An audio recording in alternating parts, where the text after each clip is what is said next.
नमस्कार मित्रांनो, मी आता आलो बैलांना न्यायला घरी. बैलांना आज सकाळीच इकडं आणून बांधलं होतं शेतात चरायला. तर इकडं सर जे पलीकडं तिकडं आंब्याच्या सावलीत चिमणे आहे आणि बारके 2 छोटे बैल पण इकडंच आणले होते. आता त्यांच्या फक्त मी जागा बदलणार आहे. आता बैलांना मी घरी नाही आलो आहे, कारण की बैलांना ऊसाच्या कामावर जायचे, म्हणून मी आता बैलांना घरी घेऊन जाणार आहे. त्यांना जायचं आहे काटवातल्या शेतात. आपल्या ऊसाची मशागत चालू आहे, बरेच दिवस झाले बरं का. अर्धी मशागत झाली, पण खत टाकून पण झालं आहे. पण मला गोठ्यावरच काम असतात ना, तर त्याच्यामुळे मी गोठ्यावरच थांबतो. बाकी पप्पाने त्यांनी ऊसाची मशागत केली आहे. आणि हे झाले मोठे बैल. तर हे छोटे बैल आहेत ना, तर ह्यांची जागा बदलायची. तो तिकडं पांढरा बैल आणि हा इकडं हरण्या बैल. तर ह्या दोघांच्या छोट्यांच्या जागा बदलतो. आणि हा जागा बदलणं म्हणजे काय तुम्हाला सांगतो. हे बघा, हा बैल हिते आता इथं ह्याने गवत नाही खाल्लं, तर हे मेक आहे ना अशी ताकद लावून, अरे येतच नाही वर, ही मेक आली ना तर परत हिला दुसरीकडे घ्यायचं आणि बैलाला समोर चालून द्यायचं. जिथं हा बैल गवत खायला लागणार तर तिथं हा गजेन लोखंडी, तर तो जमिनीत रोवून टाकायचा. तर हे बघा, थोडं समोर घेतो मी. हे हार नाही इकडे. इथं त्याने न खाल्लेलं गवत आहे, आता तो बरोबर इथं खातोय, कारण ह्याच्या आधी इथं कुठल्या बैलाला बांधलंच नाही. बघा, तो लागला खायला इथं. म्हणजे आता इथं ही मेक मी अशी जमिनीत गाडणार. हा बघा, आता ह्याची जागा बदलली मी, म्हणजे तो आता नवीन गवत खायला लागला.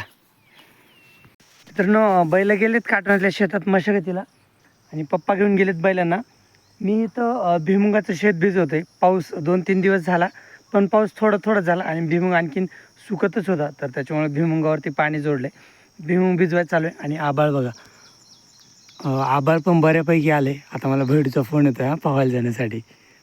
हे बघा, चांगला आबाळ आले. पाऊस यायलाच पाहिजे आज रात्री, पण म्हणजे मोठा पाऊस यायला पाहिजे एकदम. म्हणजे कसं ना, जे पण आपण नांगरट केलेली ना, तसे अर्ध्या शेताला मशागत झाली. फक्त काठामधलं थोडंसं शेत मशागतीचं राहिले आणि आपल्या हौदाच्या वरचं जिथं बनशिग होतं ना, तर ते एक शेत मशागतीचं राहिले.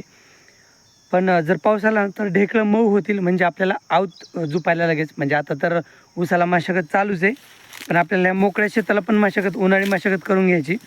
आणि आपलं खपली गावाचं शेत होतं ना, तर त्याला मशागत झाली. जे ज्वारीचं शेत होतं तर त्या शेताला मशागत झाली. मशागत झाली म्हणजे आपण लाकडी आवतानी पाळी घालून घेतली शेताला, म्हणजे जे ढेकळं असतात ना, तर ते फुटतात. काडी कचरा माती आड होतो, थोडीशी खालची माती वरची खाली माती असं होतं. मातीला खालच्या मातीला पण ऊन भेटतं. तर तशी मशागत चालू असते, उन्हाळी मशागत. तर ती पण करायची. पाऊस एकदम मोठा व्हायलाच पाहिजे. चला बघू, झाला तरी चांगलंच गोष्ट आहे, नाही झाला तरी काय अडचण नाही. ढेकळं नांगरट महागच होऊन गेली ना, तर त्याच्यामुळे ढेकळं जरा मऊ झालेत. तर त्याच्यामुळे काय झालं तरी अडचण नाही, नाही झालं तरी अडचण नाही. आपला भुईमुग सध्याला असं आहे. आणि भुईमुगातला तीळ आहे ना, तर तीळ पण आता एक 5-6 दिवसात काढायलाच येणार आहे. तीळ काढून घ्यायचं 5-6 दिवसात, कारण की तिळाच्या ज्या डब्यात ना, तर हे बघा अशा झाल्यात, म्हणजे परिपक्व झाल्यात. आणि कलर पण आता पिवळं व्हायला लागला तिळाचा. तर हे बघा, हे अशा डब्यात झाल्यात तिळाच्या. आणि भुईमुग तर आपला एकच नंबर छान आहे. गुरांना संध्याकाळी खाण्यासाठी हा हिरवणी पेर आणून ठेवला इथं कुट्टीसमोर. आणि हे बघा, थोडा पाऊस यायला पण सुरुवात झाली. मी म्हटलंच होतं की पाऊस यायला पाहिजे, कारण की लोकांचं तुम्हाला माहिती ना, बैलांचे सालटे निघतात पायांचे ढेकळामध्ये, त्यामुळं ढेकळं मोहण्यासाठी थोडाफार पाऊस यायलाच पाहिजे. आणि आभाळ पण भरपूर आलेलं आहे, पाऊस येणारच आहे. चला आता तुम्हाला पिल्लू दाखवतोय, सेफ आहे का. मी मगाशी त्या बुलबुल पक्षाला बघितलं इथं जवळ, तर तो एक होता, म्हणजे त्याला माहिती वाटतंय की पिल्लू माझं इथं आहे म्हणून. थांबा. तर हे बघा, आता खाली तोंड केलं बरं का पावसामुळं त्यांनी, पण वाढ चांगली, त्याचे पंख वगैरे चांगले आलेत त्याला. काल मी ऊसाची कुट्टी करून ठेवली ती, वाडा आणि ऊस दोन्ही मिक्स होतं. ऊसाचा कलर आता असाच होतोय, हे 2-3 दिवस झाले तोडलेला, तर त्याच्यामुळे थोडासा पाला सुकलाय, त्याच्यामुळे कलर असा आहे कुट्टीचा. पण गुरं तर कंटाळले. पण हे बघा, गव्हाणी कुट्टी तशीच ठेवली ऊसाची. गुरं तर कंटाळले, पण गुरांनी कसं चाट पुसून खायला पाहिजे, पण तसे राणी ते कंटाळले ऊसाच्या कुट्टीला. नंदिनी करते आराम. आता तुम्हाला मी दुसरं पाखराचं पिल्लू दाखवतो ह्या घरट्यामधलं. होय, पाखरू आहे बघा, आत्ता उडून गेला. हे बघा, ते तिकडं तुम्हाला लालीच्या पाठीमागं काळं दिसतंय ना, हे बघा फोनमध्ये जे दिसतंय, तर ते पाखरू आत्ता उडून गेलं. तर ते पाखराचे पिल्ले, ते तुम्हाला मी आता पिल्लू दाखवतो. हे बघा, चोच आज केली त्यांनी. ह्याचे पण पंख चांगले मोठे झालेत, म्हणजे पंख आले त्याला पण. केस पण आलेत अंगावरती, एक पिल्लू आहे पण चांगले वाढ चांगली याची ग्रोथ. तर चला आता त्याला आपण आराम करून देऊ, नाही तर पक्षाला वाटेल मी त्याला घेऊन जातोय काय. आणि पाऊस हळूहळू वाढलाय, आपले बैल तर भिजले. तर हे बघा मित्रांनो, असाच चालू आहे पाऊस. आणि आपण रविवारी लाईव्ह येणार आहेत. जर मी सकाळी 9चा टायमिंग दिला होता, पण आत्ताच एक कमेंट आली की अन्वेत दादांची कमेंट होती की 9 वाजता, तर म्हणजे लवकरच होत आहे म्हणून. तर आपण उशिरा घेऊ, कधी घ्यायचं तुम्ही मला टाईम सांगा. त्यात एक 3-4 कमेंट तरी सांगा. संध्याकाळी घ्यायचं असेल ना तर आपण संध्याकाळी लाईव्ह घेऊ, किंवा दुपारी घ्यायचं असेल तर दुपारी सांगा. म्हणजे मला वाटतं दुपारी आपला जास्त ऑडियन्स कधी व्हिडिओ बघतात तुम्हाला सांगा, संध्याकाळचे 6 ते 9 ह्या वेळेत जास्त आपले सबस्क्रायबर व्हिडिओ बघतात. तर मला वाटतं संध्याकाळी घेऊ. तर बघा, म्हणजे तुम्ही मला एक दोघं जण कमेंट करून सांगा मला. आणि तुम्हाला गंमत सांगतो, मागच्या वेळेस आहे बघा असंच पाऊस चालू होतं बरं का. मी एवढ्या पावसात भिजत गेलो हिऱ्याला आणि हरण्याला आणायला, त्यांना चराय बांधलं होतं डाळिंब शेतात बरं का. म्हणजे मागच्या 7-8 दिवसामधली गोष्ट. तर मी एवढ्या पावसात भिजत गेलो आणि मला चपलीने चालता पण आहे ना. मी ह्यांना काय केलं, हरण्याला मोकळं सोडलं, हरण्या माझ्या मागं आला हिऱ्यापाशी, हिऱ्याला मोकळं सोडलं. दोघं पण डाळिंबाच्या शेतातून माझ्या मागं आले, शेतातून बाहेर मी घुसतो. आणि त्याच्यानंतर मग मला वाटलं मी पुढं गेलो माझ्या मागं येतील, तर हे माझ्या मागं आलीच नाही ना. मग मी आलो इकडं, पाऊस चालू होता मग घरात आलो, तर हरण्या आणि हिऱ्या आलीच नाहीत, घरी आलीच नाही. आणि ते चरत बसले इथं, मकाचं शेत आहे ना, भुईमुगाच्या शेतात चरत बसले ते. मग मी पाऊस उघडल्यावर बघायला गेलो कुठे इथे म्हणून, तर इथं भुईमुगाच्या शेतात चरत होते. मग मी तिथून जाऊन आणलं. म्हणजे ते पावसात भिजलेच आणि मी विनाकारण इथून त्यांना पळत गेलो. म्हणून आज त्यांना मी मुद्दाहून भिजून दिलं. आज ते डाळिंबाच्या शेतात भिजतेत आणि मी इथं घरीच थांबलो, म्हटलं राहू दे तिकडं. पण त्या दिवशी काय होतं ना, जरा भिजल्याने काय होत नाही गुरांना, एक दोन वेळेस भिजल्याने, आणि ते मोठे पण झालेत ना, त्यामुळे त्यांना भिजलेली अडचण नाही. पण होतं काय, मागच्या वेळेस जरा विजा कडकडत होत्या, मग त्याच्यामुळे मी काळजीपोटी पावसात भिजत गेलो होतो. त्यांना सोडलं पण फायदा नाही झाला. तर हे बघा, आता ही आपल्या घरासमोरची जांभळ आहे ना, हिला पण पुढच्या 2-3 वर्षात जांभळ येतील. तर हे बघा समोर जांभळ आहे, जांभळीच्या बाजूला रामफळ आहे, रामफळीच्या बाजूला परत एक जांभळ आहे बघा इकडं. ते बघा ते जांभळीचे पानं, एक 2-4 वर्षात आपल्याला घरी जांभळं खायला येतील. पण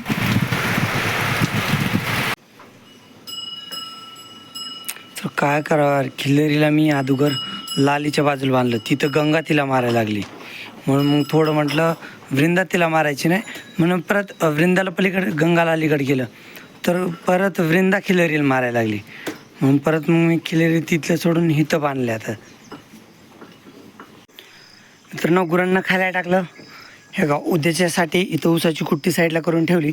संध्याकाळी स्टॅलिनला, मोरी आणि शुभश्रीला टाकण्यासाठी मकाची कुट्टी इथं एक ढिगुरा भरून ठेवला आहे. पलीकडं कॅरेटमध्ये मकाची कुट्टी ठेवली, ती पण ह्या ढिगुऱ्यामधलीच. ह्या 3 गायांना टाकायची. चिमण्याला सर्जाला मकाची कुट्टी टाकली. फक्त हरण्या आणि हिरे आणायचे राहिलेत. मग बाकी कामं झाली. आणि ह्याला पाणी पाजायचं संध्याकाळचं, ते थोड्या वेळानंतर. आभाळ आता गेले बरं का, म्हणजे ढगं नाही आहेत आभाळात. आणि इथून आपला उसास आहे बरं का, तर इथून पाणी लिकेज होतं.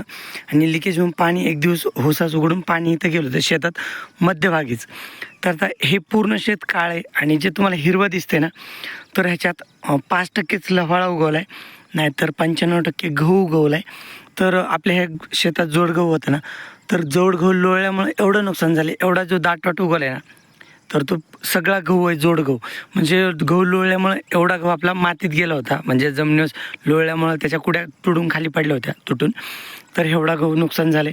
आता पाऊस पडला ना, पूर्ण शेतात असाच हिरवा गहू उगवेल. त्याच्या अगोदरच आपल्या शेताची मशागत करून घ्यायची. पण इथं मशागत झाल्यावर गहू उगवल्यापासून मशागत झाली नव्हती, तर एवढं गहू वेस्ट झाला आहे. मित्रांनो, मी ते बघा हिऱ्या तिकडे, या पांढरा ठिपका दिसते ना, हिऱ्याच्या पलीकडे हरणे, त्यांनाच नेण्यासाठी मी आलो आहे आंब्याच्या शेतात. आणि तुम्हाला दाखवतो आता मी आंब्याच्या शेतातच आलो आहे, म्हणजे इकडं आलो आहे पाड खायला. तर मग जास्त आंबे उतरलेतच आपण, पण हे बघा ह्या आंब्याला कुठं कुठं आंबे आहेत, ते असेच पाड खायला आपल्याला शेवटपर्यंत जेवढे दिवस ते झाडावर आंबे टिकतील ना, तर तेवढे दिवस आपल्याला खायला भेटतील. आणि आंबे उतरलेल्यापासून 15 दिवस आपल्या घरात नक्की राहतात सेफमध्ये आंबे. तर त्याच्यामुळं जास्त दिवस आंबे खाण्यामुळं हे एक झाड शेवट ठेवलं होतं, पण हे पण उतरायचं कारण ह्याला पाडले लागलेत. तर हे बघा समोर दिसते ना, तर हा पण पाड आहे. आता पाडात नॉर्मली तुम्हाला सांगतो मी, आता हे नॉर्मल पाड आहेत बरं का. हा, तर मी काय सांगत होतो, पाडांचं बोलत होतो. तर हे आहेत पहाड. तर नॉर्मल पहाड. तर ह्या पहाडामध्ये जो आपल्याला जास्त ॲक्टिव्ह पहाड दिसतो ना, तर त्याला आपल्या लोकल भाषेत म्हणतात, म्हणजे आमच्या इकडे गुल्लर पाड. जसं की हा बघा, त्यात दोन्ही आंब्यापेक्षा हा पिवळा दिसतोय, छान दिसतोय, गुल्लर पाड. तर ह्याला म्हणतात गुल्लर असं. म्हणजे मुलांची बोलायची भाषा. लोक झाडावरती दिसला ना तर तो म्हणतो इथे बघ तिथे गुल्लर सापडलाय. म्हणजे कसं जास्त आकर्षक, जास्त पिवळा कलरचा पहाड, तर तो गोल्लर. आणि नॉर्मल दिसला तर ते बघ पहाडच आहे. असा नॉर्मल हिरवा आहे ना तर पहाडच आहे. आणि आता होतं काय, नॉर्मली तुम्हाला सांगतो, सुरुवातीला जे आपल्याला पहाड सापडत होते ना तर त्यांचा कलर अगदी पिवळा राहायचा. उन्हात सूर्यप्रकाश भेटल्यामुळं पिवळा राहायचा आणि तो पहाड असायचा. पण आता नॉर्मली बघा, हा हिरवा आंबा पण पहाडच आहे. मधून जर खाल्ला तर पूर्ण पिकलेलाच आहे, चांगलाच आहे, पण आता हिरवा कलर आहे. जे पाठीमागून आंबे उतरतात ना तर त्यांचा वरून सालीचा कलर हिरवाच राहतो, पण मधून पिकतात.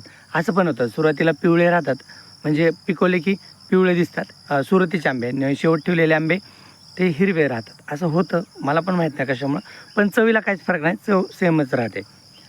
तर ह्याच्यातला गुल्लर आहे ना तो हा मी एक खातो. आणि पलीकडच्या त्या झाडाला बघतो आता पहाड सापडतोय का, आणि त्याच्या पलीकडे एक झाड आहे तर तिकडं पण बघतो. मला ह्या एकाच आंब्याखाली ते बघा ते 5 आणि हा 6 पहाड सापडलेत. आणि वरती हा एक पहाडच आहे, तर तो पण मी आता पाडणारच आहे. म्हणजे 7 पहाड सापडलेत. तर तुम्हाला काय वाटतं, म्हणजे एका आंब्याखाली 7 पहाड सापडलेत, मला आणखीन बाकीच्या आंब्याखाली पण फिरायचं आहे. तर तुम्हाला काय वाटतं, मी आंब्याशिवाय काही खात असेल ह्या सीझनमध्ये? काहीच म्हणजे खातच नाही काही. आणि तरी आता जरा, म्हणजे आता थोडा मोठा झालो ना तर त्याच्यामुळे आता जरा कळतं झालं, तरी लिमिट आहे आता. नाही तर पहिलं तर मी नुसतं आंबेच खायचो आंब्याच्या सीझनमध्ये.